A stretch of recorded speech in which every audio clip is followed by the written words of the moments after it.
አካባቢ ነው አደጋው የደረሰው። ስንቀጭ ነበር። አባቴም ባይደው በኔ ምክንያት ነው ራሱን አጥፍቶ የሞተው። ወደ ውጪ መሄድ ሲታሰብ ደግሞ ገንዘብ የሚባል ነገር አለ። ፎቶ ቤቱ፣ ሙዚቃ ቤቱ የነበረው ተቃጠለ። ቤት ዘግቶ ይቀመጥ ነበር። ባንቺ ልፋት ውስጥ ነው ታሪክ ሊቀየር የሚችለው። ለምንድን ነው አባትህ መርዳት ያልቻሉት? ከባድ አደጋ ደረሰ።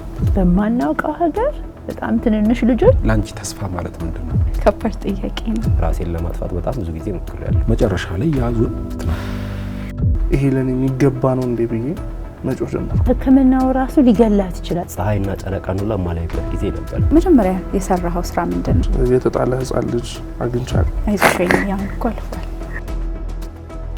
ጋዜጠኛ መሆን በጣም እንደምትፈልግ ሰምቻለሁ። ተሰብሬ ቀር ነበረ። አደጋው የኑሮ ጣውረዱ ወይ ትሞታለች ወይ ደግሞ የአካል ጉዳት እያሳየ ያስጠላኝ። ካርታ ስለሌለን ቤታችን ፈረሰ። ያንዳንዱ እድሜዋን ቅርጥፍ አድርጌ ይበላል። ያንን ጊዜ እንዴት አሳለፍከው? እንደምሞት እርግጠኛ ነኝ። ተምሳሌት በቅርብ ቀን በአራተኛ ምዕራፍ ይጠብቁ።